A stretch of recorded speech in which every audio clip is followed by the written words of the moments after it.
100 تا قرص نون رو بین 5 نفر تقسیم کردیم به طوری که تعداد نونهایی که به هر کدوم از این افراد رسیده تشکیل یک دنباله حسابی میدن. خب مجموع نونها رو ما اگر محاسبه کنیم برابر است با تعداد کل دیگه، یعنی 100. اما اینها جملات یک دنباله حسابی هستن، پس میتونیم به این صورت بازنویسیشون کنیم.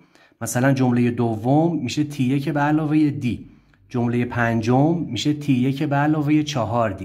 مجموع اینها برابر است با 100 که خواهیم داشت 5T1 به علاوه 10D مساوی است با 100. تقسیم بر 5 میکنیم دو طرفو، به همون میده T1 به علاوه 2D مساوی است با 20.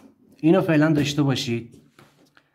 ادامه سوال گفته که 1/3 مجموع 3 سهم بزرگتر، یعنی این 3 تا رو با هم جمع کنیم تقسیم بر 3 کنیم، برابر است با مجموع 2 سهم کوچکتر، یعنی جمع T1 و T2. خب اگر دوباره به جای هر کدوم از این جملات معادلش رو در دنباله حسابی قرار بدیم، بهمون همچین چیزی میده. خواهیم داشت 3T1 به علاوه 9D تقسیم بر 3 برابر است با 2T1 به علاوه D. خب 3 با 3 ساده میشه، این میشه 3 مساوی است با 2T1 به علاوه D.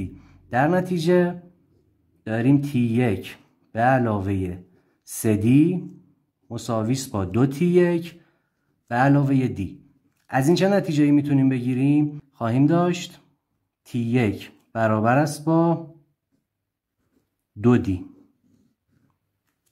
خب یعنی جمله اول دنباله برابر است با 2 برابر قدر نسبت. حالا این تساوی رو شما بیاید بریزید تو این. یعنی چی؟ یعنی تو این به جای T1 معادلش رو قرار بدید 2D. پس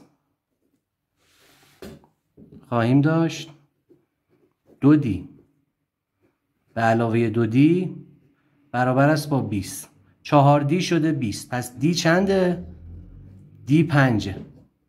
T1 هم که 2 برابر D بود، پس T1 هم میشه 10.